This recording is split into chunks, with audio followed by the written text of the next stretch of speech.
ಮನುಷ್ಯನಿಗೆ ನೋಡ್ರಿ, ಯೌವನ ಮದ, ರೂಪ ಮದ, ಅಧಿಕಾರ ಮದ, ವಿದ್ಯಾ ಮದ, ಸೌಂದರ್ಯ ಮದ ಇವೆಲ್ಲ ಭಾಳ ಕಾಡ್ತಿರ್ತಾವೆ. ಎಷ್ಟು ಕಾಡ್ತವೆ ಅಂತಂತಂದರೆ ಹೇಳಕ್ಕೆ ಸಾಧ್ಯ ಇಲ್ಲ. ಮೊದಲೇ ಮರ್ಕಟ ಮೇಲೆ ಮದ್ಯದ ಮದವು ತಲೆ ಹಿಡಿದೆರಳು ವೃಶ್ಚಿಕ, ಕಾಲಿಗೆ ಕಚ್ಚಿದರೆ ಕುಣಿದಾಡುವಂದದಲ್ಲಿ ಅಧಿಕ ಧನ ಸಂಪತ್ತು ಯೌವನ ಒದಗಿರಲು ವಿಷಯಾಸ್ಪದ ನೆನೆಸಿ ಓಡಲರಿಯದವಾಗ ಅಧ್ಯಾತ್ಮವೇಕೆಂದಾಡ್ತಕ್ಕಂಥ ಮಾತನ್ನು ಮಹಾಲಿಂಗರಗ್ಗ ಕವಿ ಭಾಳ ಅದ್ಭುತವಾಗಿ ಬರೀತಾನೆ ಕನ್ನಡದೊಳಗೆ. ಇದೇ ಮಾತನ್ನು ಸಂಸ್ಕೃತದೊಳಗೆ ಹೇಳ್ತಾರೆ, ಯೌವನಂ ಧನ ಸಂಪತ್ತಿ ಪ್ರಭುತ್ವಂ ಅವಿವೇಕತ ಏಕೇನಮಪ್ಯನರ್ಥಾಯ ಕಿಮು ಯತ್ರ ಚತುಷ್ಟಯಂ. ನೋಡ್ರಿ, ಯೌವನ, ಧನ, ಸಂಪತ್ತು, ಅಧಿಕಾರ ಇವು 4 ಮೋಸ್ಟ್ ಡೇಂಜರ್ ಅಂತ ಹೇಳ್ತಾರೆ ಇವರು. Most danger. ಇದರಾಗ ಯಾವುದೋ ಒಂದೇ ಇದ್ದರೂ ತಡ್ಕೊಳ್ಳೋದು ಭಾಳ ಕಷ್ಟ ಐತಿ. 4 ಒಮ್ಮೆಗೆ ಬಂದು ಅಂದ್ರೆ ಹೆಂಗಾಗಕ್ಕಿಲ್ರಿ. ಯೌವನದೊಳಗೆ ಸೌಂದರ್ಯ ಇರುವಾಗ, ಹಣ ಇರುವಾಗ, ಅಧಿಕಾರ ಒಂದು ಬಂದುಬಿಟ್ರೆ ಅದನ್ನು ಹಿಡಿಯಾವೆ ಅವ್ರಿ. ಮೊದಲ ಮಂಗ್ಯ ಇರುದ ಮಂಗ್ಯ ಯಾವನೋ ಶೆರೆ ಕುಡಿಸಿದತ್ತ, ಅದಕ್ಕೆ ಯಾವನೋ ಶೆರೆ ಕುಡಿಸಿದತ್ತ. ಶೆರೆ ಕುಡ್ದದ್ವ ಇವ ಮಂಗ್ಯಾನಂಗೆ ಮಾಡ್ತಿರ್ತಾವ. ಇನ್ನು ಮಂಗ್ಯಾಗ ಶೆರೆ ಕುಡಿಸ್ರೆ ಏನಾಗಕ್ಕಿಲ್ಲ, ಭಾಳ ಕಷ್ಟ ಆಯ್ತು. ಆ ಶೆರೆ ಕುಡಿಸುವಾಲ್ಯಾಕೆ ಅಲ್ಲೇ ಎಲ್ಲೋ ಕೂತಿತ್ತ, ಒಂದು ಚೋಳೊಂದು ಕಡಿತತ್ತ ಅದ ಹೊತ್ತಿಗೆ. ಯಾವಾಗ? ಕುಡ್ದಾಗ. ಮೊದಲೇ ಮಂಗ್ಯ ಶೆರೆ ಕುಡಿಸಿದ್ರು, ಚೋಳೊಂದು ಕಡಿತ. ಹೆಂಗೆ ಜಿಗದಾಡಕ್ಕಿಲ್ಲ ಅದು. ಇವು ಒಂದೊಂದು ಇದ್ರೆ ಈಗ ಬರೀ ಚೋಳು ಕಡಿದ್ರೆ ಎಷ್ಟು ತ್ರಾಸ ಆಕೈತಿ, ಹೌದಿಲ್ರಿ? ಚೋಳು ಕಡಿದ್ರೆ ತ್ರಾಸ ಆಗ್ತೈತಿ. ಕುಡಿದ್ರೇ ಹೆಂಗಾರೆ ಮಾಡ್ತಿರ್ತಾರೆ. ಇಷ್ಟೆಲ್ಲ ಇರೋ ಹೊತ್ತಿನೊಳಗೆ ಮತ್ತು ದೆವ್ವ ಒಂದು ಬಡ್ಕೋತಂದ್ರೆ ಏನಾಗಕ್ಕಿಲ್ಲ. ಅದಕ್ಕೆ ಯೌವನಂ ಧನ ಸಂಪತ್ತಿ ಪ್ರಭುತ್ವಂ ಅವಿವೇಕತ ಇವು 4ರೊಳಗೆ ಒಂದೇ ಇದ್ದರೂ ಸಹಿತ ಏನೆಲ್ಲ ಅವಾಂತರಗಳಾಗ್ತದೆ. ಈ 4 ಒಮ್ಮೆಗೆ ಬಂದು ಅಂದ್ರೆ ಅವನು ದೇವರ ಕಾಪಾಡಬೇಕು. ಸಾಮಾನ್ಯರ ಕಡೆ ಸಾಧ್ಯ ಇಲ್ಲ ಅಂತ ಹೇಳ್ತಾರೆ. ಆ ಕಾರಣಕ್ಕೆ ಇಂಥ ಅಹಮ್ಮಿಕೆ, ಇಂಥ ಅಹಂಕಾರ ಏನಿದೆ ಮನುಷ್ಯನನ್ನು ಎಲ್ಲಿಗೆ ಓದು ನಿಲ್ಲಿಸ್ತದೆ ಹೇಳಕ್ಕೆ ಬರೋದಿಲ್ಲ. ನೋಡ್ರಿ, ನೀವು ಯೌವನ ಮದ ವಯಸ್ಸಿನೊಳಗೆ ನೀವು ಏನು ಬೇಕಾದ ಹೇಳ್ರಿ. ಹಿರಿಯರು ಹೇಳ್ತಿರ್ತಾರೆ, ತಮ್ಮ ಹಂಗಲ್ಲ ಸುಮ್ಕೊಂಡ್ರೆ ನಿನಗೇನು ಗೊತ್ತೈತಿ ಅಂತಿರ್ತಾವ ನಾವು. ವಯಸ್ಸ್ರಿ, ರಕ್ತ, ಬಿಸಿ ರಕ್ತ, ಸುಮ್ಕೊಂಡ್ರೆ ನಿನಗೇನು ತಿಳಿದೈತಿ ಅಂತ ನಾವು. ಯೌವನ ಅದು ಅಂಥದ್ರೊಳಗೆ ಯೌವನ ಇದು ಒಂದು ಮದ. ಅಧಿಕಾರ ಬತ್ತು ಅಂತಂದರೆ ನನ್ಯಾವ ಕೇಳಾವ್ ಇದು ಚಾಲು ಆಕೈತ್ರಿ ಅಧಿಕಾರ ಬತ್ತಂದ್ರೆ. ಹಾಗೆಯೇ ಸೌಂದರ್ಯ ಚಂದಿದ್ರೆ ನನ್ನಷ್ಟು ಚಂದ ಯಾರು ಇದು ಬರ್ತದೆ. ಹಿಂಗೆ ಪಾಂಡಿತ್ಯ ನನ್ನಷ್ಟು ಬುದ್ಧಿವಂತ ಯಾರು. ಇಂಥ ಮದಗಳು ಸಹಜವಾಗಿ ಮನುಷ್ಯನಿಗೆ ನಮಗೆ ಗೊತ್ತಿರ್ಲಾರ್ದಂಗೆ ಬಂದು ನಮ್ಮ ಒಳಗೆ ಹೋಗ್ಕೊಂಡಿರ್ತಾವೆ. ಹೆಂಗೆ ಬರ್ತಾವೆ ಒಳಗಂದ್ರೆ ಅವು ಬಂದದ್ದ ನಮಗೆ ಗೊತ್ತಾಗೋದಿಲ್ಲ. ಆಮೇಲೆ ಯಾರೇ ಗುದ್ದಿದಾಗ ಗೊತ್ತಾಗೋದು ನಮಗೆ, ಅಲ್ಲಿ ತನಕ ಗೊತ್ತಾಗಂಗಿಲ್ಲ. ಇಂಥ ಮದಗಳು, ಇಂಥ ಅಹಂಕಾರಗಳು ನಮ್ಮನ್ನು ಅವನತಿಯತ್ತ ಒಯ್ತಾವೆ. ಸಿಟ್ಟಿನೊಳಗೆ ಏನೇನು ಮಾಡ್ತಾರೆ ಹೇಳಕ್ಕೆ ಬರೋದಿಲ್ಲ, ಹೌದಿಲ್ರಿ? ಅದರೊಳಗೆ ಸಿಟ್ಟು ಬಂದಾಗ ಏನು ಘಟನೆ ಘಟಿಸ್ತದ ಹೇಳಕ್ಕೆ ಬರೋಂಗಿಲ್ಲ. ಅದಕ್ಕೆ ಸಿಟ್ಟು ಬಂದಾಗ ಸ್ವಲ್ಪ ತಡ್ಕೋಬೇಕಂತಾರೆ. ಸಿಟ್ಟು ಬಂದವ್ರು ಹೇಳ್ತಿರ್ತಾರೆ, ನೋಡ ನನಗೆ ಸಿಟ್ಟು ಬರಬಾರ್ದು ಬತ್ತಂದ್ರೆ ನಾ ಮನುಷ್ಯನ ಅಲ್ಲ. ಅವರ ಹೇಳ್ತಾರೆ, ಅದನ್ನು ನಾ ಹೇಳಕತ್ತಿಲ್ಲ. ಹೇಳ್ತಾರಿಲ್ರಿ, ನನ್ನ ಕೆನಕ ಬೇಡ, ನನ್ನ ತಡು ಬೇಡ, ಸಿಟ್ಟು ಬತ್ತಂದ್ರೆ ನಾ ಮನುಷ್ಯನ ಅಲ್ಲ. ಏನು ಮನುಷ್ಯನ ಅಲ್ಲ ಅಂದ್ರೆ ಏನು? ಯಾವನೋ ಒಬ್ಬ ಮನ್ಯಾಗ ಹೆಂಡತಿ ಕೂಡ ಜಗಳಾಡಿ ಬಾವಿ ಬೀಳಕ್ಕೆ ಹೋದತ್ತು. ಬಾವಿ ಬೀಳಕ್ಕೆ ಹೊಂಟಿದ್ದ, ಮನುಷ್ಯಗೆ ನೋವಾಗಿತ್ತು, ದುಃಖದಿಂದ ಹೊಂಟಿದ್ದ. ಹೊಂಟೊತ್ನಾಗ ಎದುರಿಗೊಬ್ಬ ಬಂದ. ಎಲ್ಲಿಗೆ ಹೊಂಟಿ? ಬಾವಿ ಬೀಳಕ್ಕೆ. ಕೈಯಾಗ ಬ್ಯಾಟ್ರಿ ತೊಗೊಂಡು ಹೊಂಟಿದ್ದವು. ಬ್ಯಾಟ್ರಿ ಅದಕ್ಕೆ ಹಾದ್ಯಾಗ ಚೋಳ ಹಾವ ಇದ್ದು ಅಂದ್ರೆ ಈ ಚೇಳು ಹಾವಿಗೆ ಅಂಜವ ಬಾವಿ ಬೀಳ್ತಾನ್ರೆ ಯಾರನ್ನ ನುಗ್ಗಿಸಿ ಬರಾವ.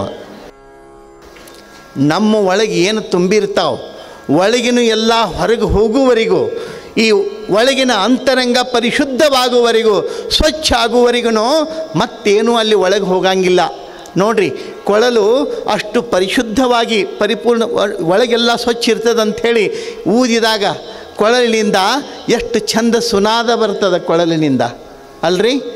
ಆ ಕೊಳಲನ್ನು ಆ ರೀತಿಯೊಳಗೆ ಇಟ್ಕೊಂಡು ಅದೊಂದು ವ್ಯವಸ್ಥೆಯೊಳಗೆ ಕ್ರಮಬದ್ಧವಾಗಿ ಊದಿದ್ರೆ, ಊದೋದಂದ್ರೆ ಉದುಗೊಳ್ವಿ ತೊಗೊಂಡು ಊದ್ದಂಗೆ ಅಲ್ರಿ. ಉದುಗೊಳ್ವಿ ಊದ್ತಿರಲ್ಲ, ಹಂಗೆ ಊದೋದಲ್ಲ, ಊದುವುದು, ಆ ಕೊಳಲನ್ನು ಊದುವುದು ಒಂದು ಕಲೆ, ಒಂದು ವಿದ್ಯೆ, ಅದು ಸಂಗೀತ. ಅದು ಆ ರೀತಿಯೊಳಗೆ ಯಾವಾಗ ಅದನ್ನು ಕ್ರಮಬದ್ಧವಾಗಿ ಹಿಡಿದು ಊದ್ತಿರಲ್ಲ, ಆವಾಗ ಆ ಕೊಳಲಿನೊಳಗೂ ಒಂದು ಸುನಾದ ಬರ್ತದೆ. ಹಂಗೆ ನಮ್ಮೊಳಗಿರುವ ಅಹಂಭಾವನೆಗಳು, ನಮ್ಮೊಳಗಿರುವ ಅಷ್ಟ ಮದಗಳಂತಕ್ಕಂಥವುಗಳೇನದಾವ ಇವು ಹೊರಗೆ ಹೋದವು ಅಂತಂದ್ರೆ ಅಲ್ಲಿ ಸುನಾದ ಬಂದರೆ ಇಲ್ಲಿ ಸವಿಯಾದ ಮಾತುಗಳು, ಪ್ರೀತಿಯ ಮಾತುಗಳು, ಆನಂದದ ಒಂದು ಅನುಭೂತಿ ಅಂತಕ್ಕಂಥದ್ದು ನಮ್ಮಷ್ಟಕ್ಕೆ ನಮಗೆ ನಮ್ಮ ಅನುಭವಕ್ಕೆ ಬರ್ತದೆ. ಆ ಕಾರಣಕ್ಕೆ ಒಳಗೆ ಪರಿಶುದ್ಧವಾಗುವಂಥದ್ದು. ಈ ಅಹಂಕಾರವನ್ನು ತೆಗೆದು ಆಸೆ ಇಟ್ಟಾಗ ಯಾವಾಗ ನಮ್ಮ ದೇವರು ನಮ್ಮನ್ನು ಪ್ರೀತಿಸ್ತಾನೆ ಅಂತಂದರೆ, ನಿಮಗೊಂದು ಸಿಂಪಲ್ ಮಾತು, ಏನು, ಸಣ್ಣ ಕೂಸುಗಳು ಇರ್ತಾವಿಲ್ರಿ, ಸಣ್ಣ ಕೂಸುಗಳನ್ನ ಚಂದ ಅಲಂಕಾರ ಮಾಡಿ ಬಟ್ಟೆ ಹಾಕಿ ಇಲ್ಲಿ ಬಿಟ್ರಿ ಅಂತಂತಂದ್ರೆ, ಇದು ಯಾರು ಹುಡುಗ, ಯಾವ ಜಾತಿದು, ಎಂದು ಹುಟ್ಟೈತಿ ಕೇಳ್ತಾರನ್ರಿ.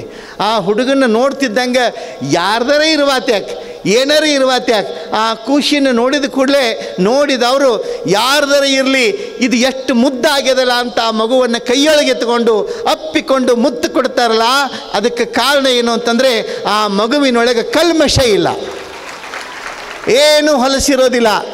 ಏನಿರ್ತದೆ ರೀ, ನಮ್ಮ ತಲೆಯಾಗಿರ್ತಾವೆ 108. ಯಾರ ಪೈಕಿ ನೋಡ್ರಿ, ಅದು ಎಲ್ಲದ್ರಾಗೂ ಯಾರ ಪಕ್ಕಿನ, ಈ ಯಾರ ಪಕ್ಕಿ ಅನ್ನೋದೊಂದು ಭಾಳ ದೊಡ್ಡ ಡೇಂಜರ್ ಹೊಕ್ಕೊಂಡ್ಬಿಟ್ಟೈತಿ. ಯಾವುದಾರ ಹಾಡಿದ ಕೂಡಲೇ ಯಾರ ಪಕ್ಕಿ ಇರೋದು ಹುಡುಗಿ, ಯಾರ ಪಕ್ಕಿ, ಯಾವುದಾರ ಒಂದು ಚಂದ ನೃತ್ಯ ಮಾಡಿತು ಅಂದರೆ ಯಾರ ಪಕ್ಕಿ ರೀ, ಅದು ಏನು ಮಾಡಿತು, ಏನದ್ರದ ಕಲೆ, ಅದನ್ನು ಅನುಭವಿಸಂಗಿಲ್ಲ ನಾವು. ಇದು ಯಾವ ಜಾತಿದು, ಈ ಜಾತಿ ಹುಚ್ಚೊಂದು ಯಾವ ಕಡೆಯಿಂದ ಬಂದು ಬಡ್ಕೊಳಕತ್ತೈತಿ ನಮಗೆ ಗೊತ್ತಾಗವಾತು. ಇಲ್ಲಿಯವರೆಗೆ ಸುಮಾರು 8-10 ವರ್ಷಗಳ ಹಿಂದೆ ನಾವು ನೋಡುವಂಥ ಸಮಾಜವೇ ಬೇರೆ ಇತ್ತು, ಜನಾಂಗವೇ ಬೇರೆ ಇತ್ತು. 10-15 ವರ್ಷದೊಳಗೆ ಎಷ್ಟು ವಾತಾವರಣ ಕಲ್ಮಶ ಆಗಾಕತೈತಿ ಅಂದ್ರೆ, ಏನೇ ಆದರೂ ಅದು ಯಾವ ಜಾತಿದಂತೆ ನೋಡ್ತೀವಿ ಹೊರತು ಅಲ್ಲಿರ್ತಕ್ಕಂಥ ವ್ಯಕ್ತಿತ್ವವನ್ನು ಗುರುತಿಸುವಂಥ ಕೆಲಸ ಆಗ್ತಾ ಇಲ್ಲ. ನನಗೆ ಭಾಳ ನೋವು ಅನ್ನಿಸ್ತದೆ, ಅದು ಭಾಳ ನೋವು ಅನ್ನಿಸ್ತದೆ. ಬ್ಯಾಡಿದು ಯಾರರ ಇರಲಿ, ಎಂಥರ ಇರಲಿ, ಯಾವುದು ಛಲೋ ಅದ ಅದನ್ನು ಒಪ್ಪಿಕೊಳ್ಳೋಣ, ಯಾವುದು ನಮಗೆ ಆನಂದ ಕೊಡ್ತದ ಅದನ್ನು ಅಪ್ಪಿಕೊಳ್ಳೋಣ, ಅದನ್ನು ಬೆಳೆಸೋಣ. ಅದರ ಬೆಳವಣಿಗೆ ಹಿಂದೆ ಬರೀ ನಾವು ಯಾರೋ ಒಬ್ಬರು ಬೆಳೆಯೋದಿಲ್ಲ, ಇಡೀ ನಮ್ಮ ರಾಜ್ಯ ಬೆಳೀತದ, ನಮ್ಮ ರಾಷ್ಟ್ರ ಬೆಳೀತದ ಅನ್ನುವಂಥ ಒಂದು ಪರಿಕಲ್ಪನೆ, ಪರಿಜ್ಞಾನ ನಮ್ಮ ಜನರಲ್ಲಿ ಬರಬೇಕಾದಂಥದ್ದು ಬಹಳ ಅವಶ್ಯ ಅನ್ನೋ ಹಿನ್ನೆಲೆಯೊಳಗೆ ನೋಡ್ರಿ, ನಂಬಿಯನ್ನು ಅಲ್ಲಿ ನಿಂತುಕೊಂಡು ಪ್ರಾರ್ಥಿಸಿದಾಗ ದೇವರು ಒಲಿಲಿಲ್ಲ. ಕೊನೆಗೆ ತನ್ನ ತಪ್ಪಿನ ಅರಿವಾಯಿತು. ಮೆರಮಿಂಡ ದೇವನ ಹತ್ತಿರ ಬಂದು ಕೈ ಮುಗಿದು ಪ್ರಾರ್ಥಿಸಿ ಹೇಳ್ತಾರೆ, ಶರಣರೇ ನಂದು ತಪ್ಪಾಯಿತು, ಕ್ಷಮಿಸಬೇಕು ಅಂತಂದಾಗ ಪ್ರೀತಿಯಿಂದ ಮೇಲೆತ್ತಿದ ಮೆರಮಿಂಡ ದೇವ ಹೇಳ್ತಾನೆ, ಯಾರೋ ತಪ್ಪಿದರೆ ಸರಿ, ಶರಣರು ಭಕ್ತರು ತಪ್ತಾರೆ ಅಂತಂದರೆ ಅದಕ್ಕೆ ಭವಿಷ್ಯ ಇಲ್ಲ. ಆ ಕಾರಣಕ್ಕೆ ನೀನು ಸಾಮಾನ್ಯನಲ್ಲ, ದೊಡ್ಡ ವ್ಯಕ್ತಿತ್ವವನ್ನು ಹೊಂದಿದೀಯಾ. ನಿನ್ನಿಂದ ಸಮಾಜಕ್ಕೆ ಒಳಿತಾಗುವ ರೀತಿಯೊಳಗೆ, ಎಲ್ಲರಿಗೂ ಒಳ್ಳೆಯದಾಗುವ ರೀತಿಯೊಳಗೆ ನೀನು ಪರಿಶ್ರಮ ವಹಿಸಿ ಕಷ್ಟಪಟ್ಟು ಅದನ್ನು ಬೆಳೆಸುವಂಥ ಕಾರ್ಯವನ್ನು ಮಾಡಬೇಕು, ಅದನ್ನು ತಿಳಿದು ನಡೆಯುವಂಥದ್ದು ಕಾರ್ಯವನ್ನು ಮಾಡಬೇಕು. ನೋಡ್ರಿ, ನೀವು ಒಂದು ಉದಾಹರಣೆ ಕೊಡ್ತಾರೆ. ಹೆಂಗೆ ಕುಂಬಾರ ಮಣ್ಣು ತುಳಿತಿರ್ತಾನೆ, ಮಡಿಕೆ ಮಾಡುವಾಗ ಮಣ್ಣು ತುಳಿತಿರ್ತಾನೆ, ಕಾಲಿಲೆ ಕಸ ತುಳಿತಿರ್ತಾನೆ. ಆವಾಗ ಮಣ್ಣು ಅಂತೈತ, ಎಷ್ಟು ತುಳಿ ನೀನು, ಈಗ ನಿನ್ನ ಕೈಯಾಗ ಸಿಕ್ಕಿನ ತುಳಿ, ಒಮ್ಮೆ ನೀನು ಹಿಂಗೆ ತುಳಿತೀನಲ್ಲ, ನೋಡೋಕೆ ಹೆಂಗೆ ತುಳಿತೀನಿ. ಯಾವಾಗ ತುಳಿತದ ರೀ ಮಣ್ಣು ನಮ್ಮನ್ನು ಯಾವಾಗ ತುಳಿತದ ಗೊತ್ತೈತಲ್ಲ, ಹೌದಿಲ್ರಿ. ಬಾಲ್ಯ ಹಣ್ಣು ಎಂದಿತು, ಯೌವನ ಹೆಣ್ಣು ಎಂದಿತು, ವೃದ್ಧಾಪ್ಯ ಮಣ್ಣು ಎಂದಿತು. ಆವಾಗ ಮಣ್ಣು ಹೇಳ್ತದತ್ತ, ಮಣ್ಣು ಅಂತ ಕೇಳಿದ ಕೂಡಲೇ ಮಣ್ಣು ಹೇಳ್ತದ, ಇಲ್ಲಿ ತನಕ ನನ್ನ ತುಳಿದಿ, ಬಾ ಈಗ ನಿನ್ನ ಹೆಂಗೆ ತುಳಿತೀನಿ ನೋಡೋಕ್ಕೆ ಅಂತ ಕರೀತೈತತ್ತ ಮಣ್ಣು ನಮ್ಮನ್ನು. ನೋಡ್ರಿ, ನೀವು ವಯಸ್ಸಾದ ಕೂಡಲೇ ಮೊದಲು ಸಣ್ಣ ಹುಡುಗರಿದ್ದಾಗ ಹಣ್ಣು ಅಂತ ಓಡಾಡ್ತಿರ್ತಾವೆ, ಹಣ್ಣು ಬೇಕು ಅಂತ ಕೇಳ್ತಿರ್ತಾವೆ. ವಯಸ್ಸಿಗೆ ಬಂದು ಅಂದ್ರೆ ಹೆಣ್ಣು. ಆಮೇಲೆ ಎಲ್ಲ ಮುಗಿಸಿ ಕೊನೆಗೆ ವೃದ್ಧಾಪ್ಯ ಬಂತು ಅಂತಂದ್ರೆ ನೋಡ್ಬೇಕು, ಯಾರ್ದಾರೆ ಮನೆಗೆ ಹೋಗಿರ್ತೀವಿ, ನಮಸ್ಕಾರ ಮಾಡಿ ಕೇಳ್ತಾರೆ, ಅವ್ರ ಕೈ ಮುಗೀತ್ರಿ, ನಂದು ನಿಮ್ಮ ಪಾದದಾಗ ಕರ್ಕೋರಿ. ಏನು ನಮ್ಮ ಪಾದ ಅಂದ್ರೆ ಏನು ಸುಡುಗಾಡೋ, ಏನು ಸ್ಮಶಾನೋ, ಹೆಂಗ್ರಿ? ಮಣ್ಣು. ನನಗೆ ಮಣ್ಣು ಸಾಕ್ರಿ ಮುಗೀತು ನಂದಿನ ನಾನು ಹೊಂಟೆ. ಒಂದು ಮಾತು ನೆನಪು ಇಟ್ಕೋಬೇಕು, ಅವ್ರು ಏನರ ಹೇಳುವರೇಕ ಏನರ ಇರುವಲ್ರೇಕ ಅದು ನನಗೆ ಬೇಕಾಗಿಲ್ಲ. ಅವರ ಮಾನಸಿಕ ಸ್ಥಿತಿ ಬಹಳ ಮುಖ್ಯ. ನನಗೆ ಸಾಕು, ನನಗಿನ್ನ ಸಾವು ಬರಲಿ, ಅದನ್ನು ಸ್ವಾಗತ ಮಾಡ್ತೀವಿ ಅನ್ನುವಂಥ ನೋಡ್ರಿ. ಎಷ್ಟಾದರೂ ಸಹಿತ ಇನ್ನಟ್ಟು ಉಳೀಲಿ, ಇನ್ನಟ್ಟು ಬದುಕಲಿ, ಇನ್ನಟ್ಟು ಉಳಿತೀನಿ ಅಂಥೇಳಿ ಚಡಪಡಿಸಿ ಉಳ್ಯಾಡಿ ಬೇಡ್ಕೊಂಡು ಕಾಡಿ ಹತ್ತು ಕರೆದು ಬದುಕಾಕ ಪ್ರಯತ್ನ ಮಾಡುವಂಥವ್ರನ್ನ ಒಂದು ಕಡೆಗೆ ನೋಡಿದರೆ, ನನ್ನ ಬದುಕಿದ್ದು ಸಾರ್ಥಕವಾದಂಥ ಬದುಕು, ನನಗಿನ್ನು ಸಾಕು, ನಾನು ಸಂತೋಷದಿಂದ ಸಾವನ್ನು ಸ್ವಾಗತಿಸ್ತೀನಿ ಅಂತ ಹೇಳಬೇಕಾದ್ರೆ ಇದು ನಮ್ಮ ಭಕ್ತರ ಆತ್ಮವಿಶ್ವಾಸ. ಕಾಲನಿಗೆ ಸಾವಿಗೆ ಹೆದರಲಾರದ ಒಂದು ಸ್ಥಿತಿ ಏನಿದೆ ಅದು ಒಂದು ಬಹಳ ವಿಶೇಷ, ಎಲ್ಲರಿಗೂ ಬರೋದಿಲ್ಲ. ಯಮ ಬಂದು ಒಬ್ಬ ಶ್ರೀಮಂತನಿಗೆ ಕೇಳಿದತ್ತ, ಬಾ ನಿಂದ ಟೈಮ್ ಮುಗೀತು, ಇಷ್ಟು ದೌಡ್ಯಾಕೆ ಅಂದವ. ಇಟ್ಟು ದೌಡ್ಯಾಕೆ ಇರೋದು ಅಷ್ಟೇ ಐತಿ ಹೇಳಂದವ. ಆ ಹೊತ್ತಿಗೆ ಸ್ವಲ್ಪ ನನಗೆ ಕಾಲಾವಕಾಶ ಕೊಡು ಅಂತಂತಂದಾಗ ಸ್ವಲ್ಪ ಮತ್ತವ ಮುಂದೆ ಹೋಗಿ ಒಬ್ಬ ರೈತ ನೇಗಿಲ ಹೊಡಿತಿದ್ದ, ದಂಡಿಗೆ ನೇಗಿಲ ತೊಗೊಂಡು ಬಂದ. ನೇಗಿಲ ತೊಗೊಂಡು ಬಂದ ಕೂಡಲೇ ಅವಾಗ ಅವ ಹೇಳಿದ, ಕಾಲ ಬಂದು ಅವನಿಗೆ ಕೈ ಮುಗಿದವ, ಏನಿಲ್ಲ ನಿಂದು ಮುಗಿತಪ್ಪ ಆಯುಷ್ಯ ಬಾ ಅಂತಂದವ್. ಆಯ್ತು ನಡಿ ಅಂದವ್. ಬಡ ಬಡ ಹೆಗಲ ಮೇಗಿನ ಬಾರ್ಕೋಲ್ ತೆಗೆದು ಎತ್ತುಗಳ ಮೇಲೆ ಒಗದ ನಡಿ ಅಂತ ತಯಾರಾದ. ಅವಾಗ ಕಾಲ ಹೇಳಿದ, ಇನ್ನೂ ಒಂದಿಷ್ಟು ಟೈಮ್ ಅದ, ಎಚ್ಚರಿಕೆ ಕೊಡೋ ಸಂಬಂಧ ಹೇಳಿ ನೀ ಈಗ ತಯಾರಾದ್ಲ ಅಂತ ಹೇಳಿದತ್ತ. ಅವಾಗ ದುಡಿಯುವಂಥ ರೈತ ಹೇಳ್ತಾನೆ, ಬದುಕಿರುವ ಕಾಲಕ್ಕೆ ನನ್ನ ಅವಯವಗಳು ಸರಿಯಾಗಿರುವವರೆಗೂ ದುಡಿದು ತಿನ್ನುವಂಥ ವ್ಯವಸ್ಥೆ ನನಗಿರಲಿ. ನನ್ನ ಕೈಕಾಲು ಗಟ್ಟಿದ್ದಾಗ ನೇಗಿಲ ಹೊಡ್ಕೋತ ಪ್ರಾಣ ಬಿಡುವಲ್ಲಿರುವಷ್ಟು ಆನಂದ ಎದರೊಳಗೂ ಇಲ್ಲ ಅಂತ ಹೇಳಿದಂಥ ರೈತ. ಅವಾಗ ಯಮ ಅಂತಾನೆ, ನಿಜವಾದಂಥ ಒಂದು ಸ್ಥಿತಿ, ಯೋಗಿಯ ಸ್ಥಿತಿ ನೋಡ್ರಿ. ಯಾರು ಯೋಗಿ ಅಂತಂತಂದರೆ ಕೈಯೊಳಗೆ ಲಿಂಗ ಹಿಡ್ಕೊಂಡು ನಾವು ಹಿಂಗೆ ಪ್ರಾಣ ಬಿಡ್ತೀವಿ ಅಂತ ಹೇಳುವುದಷ್ಟೇ ಯೋಗಿಯ ಲಕ್ಷಣ ಅಲ್ಲ. ಹೊಲದೊಳಗೆ ದುರಿಯುವಂಥ ರೈತನು ಯೋಗಿನೇ. ಉಳುವ ಯೋಗಿಯ ನೋಡಲ್ಲಿ, ಕುವೆಂಪು ಅವ್ರು ಹೇಳ್ತಾರೆ, ಉಳುವ ಯೋಗಿಯ ನೋಡಲ್ಲಿ. ರೈತನ ಬದುಕು ಸಹಿತ ಯೋಗಿಯ ಬದುಕೆ. ಯಾಕ? ಇಡೀ ನಾಡನ್ನು ಬದುಕಿಸುವುದಕ್ಕಾಗಿ, ಇಡೀ ಸಮಾಜವನ್ನು ಉಳಿಸುವುದಕ್ಕಾಗಿ ತನ್ನೆಲ್ಲ ಕಷ್ಟಗಳನ್ನು ಮಣ್ಣೊಳಗೆ ಹಾಕಿ, ಮಣ್ಣಿನ ಕೂಡ ಮಣ್ಣಾಗಿ, ಮಣ್ಣೊಳಗೆ ತನ್ನ ಬದುಕನ್ನು ಕಂಡು ಮಣ್ಣಿನಿಂದಲೇ ಇಡೀ ನಾಡನ್ನು ಬದುಕಿಸುವಂಥ ರೈತ ನಿಜವಾದ ಯೋಗಿ ಅಂತ ಅನಿಸ್ಕೊಳ್ತಾನೆ ಈ ನಾಡಿನೊಳಗೆ. ಆ ಹಿನ್ನೆಲೆಯೊಳಗೆ ಅಂಥ ರೈತನ ಮನಸ್ಥಿತಿ ಏನದಲ್ಲ, ಅದು ಯೋಗಿಯ ಮನಸ್ಥಿತಿನೇ. ಎಲ್ಲರಿಗೂ ಬರೋದಿಲ್ಲ ಅದು. ಅಂಥದ್ದನ್ನು ಎಲ್ಲರೂ ಅಷ್ಟು ಸರಳಾಗಿ ಒಪ್ಕೊಳ್ಳೋದಿಲ್ಲ. ನೋಡ್ರಿ, ನೀವು ಭಾಳಷ್ಟು ಸಲ ಜಗಳದಾಗ ಹೋಗಿರ್ತಾವೆ ನಮ್ಮ ರೈತರ ಬಾಳೇನೋ, ಅಂತಮ್ರ ಜಗಳದಾಗ. ಅದು ಆ ಕಡೆ 4 ಸಾಲು ಒತ್ಯಾನು, ಈ ಕಡೆ 4 ಸಾಲು ಒತ್ಯಾನು. ಅವೊಂದು ತಂದು ಮೋಜನಿ ಮಾಡಿಸೋದತಿ, ಇವೊಂದು ಮೋಜನಿ ಮಾಡಿಸೋದತಿ. ಅವಾಗ ಅವ ತಂದು ಮೋಜನಿ ಮಾಡಿಸಿ ಕಲ್ಲು ಈ ಕಡೆ ಹೋಗಿಸ್ತಾನೋ, ಇವು ಮತ್ತೊಂದು ಹೊಸ ತಂದು ಮೋಜನಿ ಮಾಡಿಸಿ ಇವು ಈ ಕಡೆ ಹೋಗಿಸ್ತಾನೋ. ಅವು ಸೀಮಿ ಕಲ್ಲು ಆ ಕಡೆ ಕೂತ್ ಈ ಕಡೆ ಕೂತಾವ ಅಂತಿರ್ತಾವತ್ತ. ಎಷ್ಟು ಸಲ ಕೇಳು, ಎಷ್ಟು ಸಲ ಹೋಗಿ ಮಗನ ಒಮ್ಮೆ ನಿನ್ನ ಹೋಗದ ಮ್ಯಾಲ ಕೂತ್ನಿ ಅಂದ್ರೆ ಒಟ್ಟ ಎದ್ದಿರಬಾರ್ದು, ಹಂಗೆ ಕುಂಡಿರ್ತೀನಿ ಅಂತ ಹೇಳ್ತದ. ಕೇವಲ 4 ಸಾಲಿಗಾಗಿ 2 ಗೇಣಿಗಾಗಿ ಬಡದಾಡ್ಕೊಂತ ನಾವು ಬದುಕನ್ನು ಕಳ್ಕೊಳ್ಳೋ ಬದಲಿ ಒಂದಿಷ್ಟು ದೊಡ್ಡ ಮನಸ್ಸು ಇರ್ತಕ್ಕಂಥವ್ರು ಮಗ್ಲಿರೋರು ನಮ್ಮ ಅಂತಂದ್ರೆ, ಆಯ್ತಪ್ಪ ಒಂದು ಸಾಲು ಹೆಚ್ಚು ಬರ್ತೈತೆ, ಬಾ ಹೊಡ್ಕೋ ಉಣ್ಣು ನಿಂದರೇ ಆಗಲಿ ಅಂತ ಬಿಟ್ಟುಬಿಟ್ರೆ ಎಷ್ಟು ಪರಿವರ್ತನೆ ಆಗ್ತದೆ ಅಂತಂದರೆ, ಕೇಳ್ತಿದ್ದಂಗನ ಬಿಟ್ಲ ನಾ ಕೇಳಬಾರ್ದಾಗಿತ್ತ ಅವನ ಮನಸ್ಸಿಗೆ ಸ್ವಲ್ಪ ನೋವಾಗ್ತದೆ. ಬದುಕನ್ನು ಜಗಳದೊಳಗೆ, ಕೋರ್ಟ್ ಕಚೇರಿಯೊಳಗೆ, ಪೊಲೀಸ್ ಸ್ಟೇಷನ್ದೊಳಗೆ ನಮ್ಮ ಬದುಕನ್ನು ಕಳೆಯೋದಾಗಬಾರ್ದು. ನಮ್ಮ ರೈತರ ಬದುಕು ಕೋರ್ಟು ಪೊಲೀಸ್ ಸ್ಟೇಷನ್ಗಳೊಳಗೆ ಬೇಕಾಗಿಲ್ಲ. ಎಲ್ಲಿ ಆಗಬೇಕು ನಮ್ಮ ರೈತರ ಬದುಕು ಅಂತಂದರೆ, ಆನಂದದ ಅರಮನೆಯೊಳಗೆ ಗುಡಿಸಲಿದ್ದರೂ ಸಹಿತ ಅದೇ ನನ್ನ ಅರಮನೆ ಅಂತ ಸಂತೋಷದಿಂದ ಬಾಳುವಲ್ಲಿ ನಮ್ಮ ರೈತ ಬದುಕಿದ ಅಂತಂದರೆ ಖಂಡಿತವಾಗಲೂ ಅದು ಸಾರ್ಥಕ ಬದುಕು ಅನಿಸ್ಕೊಳ್ತದಲ್ಲ. ಅಂಥ ಬದುಕನ್ನು ಅನುಭವಿಸುವಂಥ, ಆನಂದಿಸುವಂಥ ಸ್ಥಿತಿ ಅದು ಕೇವಲ ರೈತನಿಗೆ ಮಾತ್ರ ಸಾಧ್ಯದ. ಆ ಹಿನ್ನೆಲೆಯೊಳಗೆ ಇಲ್ಲಿ ಗಮನಿಸಬೇಕು, ಅಂಥ ಅಹಂಕಾರ, ಅಂಥ ಒಂದು ಭಾವ ಏನಿದೆ ನಮ್ಮಲ್ಲಿ ಬರಲಾರದ ರೀತಿಯೊಳಗೆ ಒಂದು ನಿರಹಂಕಾರ ಭಾವದಿಂದ ಬದುಕತಕ್ಕಂಥ ಒಂದು ಮಾನಸಿಕ ಸ್ಥಿತಿಯನ್ನು ನಾವು ರೂಢಿಸ್ಕೊಳ್ಬೇಕು. ಯಾವಾಗ ನಂಬಿಯನ್ನು ಕ್ಷಮಾ ಕೇಳ್ತಾನೆ ಅವನನ್ನು ಅಪ್ಪಿಕೊಂಡು ಮೆರಮಿಂಡ ದೇವ ಹೇಳಿದ, ಶರಣರ ಬದುಕು, ಭಕ್ತರ ಬದುಕು ಹೇಗಿರಬೇಕು ಅಂತಂತಂದರೆ ನೋಡ್ರಿ, ಭಕ್ತ ಹೇಗಿರಬೇಕು ಅಂತಂದರೆ ಬೆಲ್ಲದ ಅಚ್ಚಿನಂತೆ ಬೆಲ್ಲದ ಅಚ್ಚು ಎಷ್ಟು ರುಚಿಯಾಗಿರ್ತದಲ್ಲ, ಎಲ್ಲ ಕಡೆಗೂ ಸವಿಯಾಗಿರ್ತದಲ್ಲ, ಹಾಗೆ ಶರಣರ ಬದುಕಿರಬೇಕು.